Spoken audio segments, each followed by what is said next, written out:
Hello, everybody. This is Eric, and this is Social Distancing Day 1. So, I'm officially going to just say quarantine ended at about roughly 70 days, and now we are entering the summer of social distancing. So, what does that really mean? Uh, I think this summer things are going to start to go back to normal a little bit, um, but it's going to be different. There's not going to be everything open, available in the same way, especially that it was. Restaurants are going to try to keep people a little bit more spread out.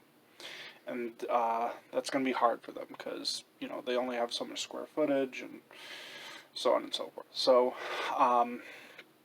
and I think people are going to try to be wearing masks when they come into contact with other people.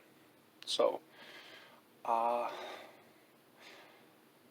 it's an interesting development that we've had with this compared to when I started, quarantine day 0, day 1.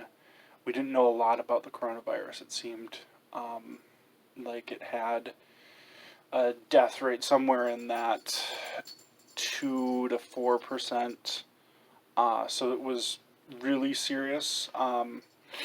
We're starting to see that it's gotten to more parts of the population. It's been more infectious than we thought.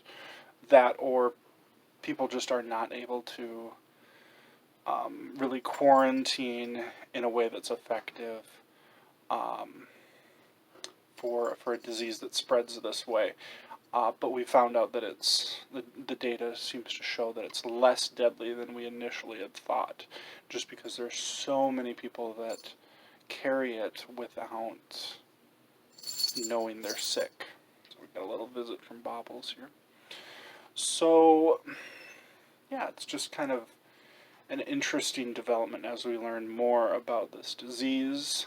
Uh, Deaths continue to go down inside the United States.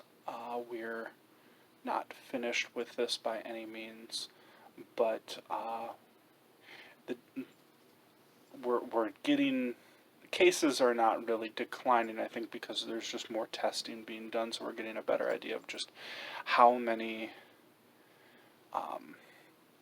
people have it at any given time, and the but the death rate is slowly going down.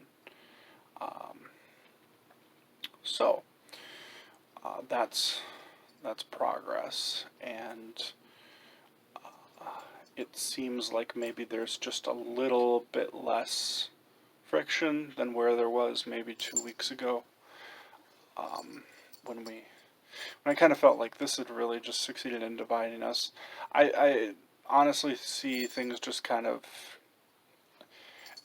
everybody just sees what they want to see in this. I think the only conclusion that we can really gather with this is that we're really not ready for a real pandemic, something that's got a higher death rate. Uh, maybe we would get a different social response. Maybe people would really hold up well, and we'd get the social distancing and the quarantine that we needed if people felt like it was more dangerous. That whatever disease that was going on around was more dangerous. Uh, I think we've just learned a lot about our limitations uh, as a country, and like people think that they're prepared for something like this, and I myself, I thought, okay, going into this, I'm prepared, and mentally, it's hard. This is just a hard road to go down, to watch your society unravel, and your lifestyle to unravel. We are very comfortable. We've lived very, we live very comfortably. Generally, the average American. compared to people around the world, the average person around the world, and then also the average person in times before us. So it's hard. That's a hard thing to just lose all that. And that, I think I was ready for the uncertainty initially, but I don't know if I was ready for just what it really means when you can't see people. In the earthquake in Japan, I was still able to visit people, and we were able to hang out. And not doing that, it really, for certain personalities, and I count myself among them, it's hard. And there's still going to be some of that ahead.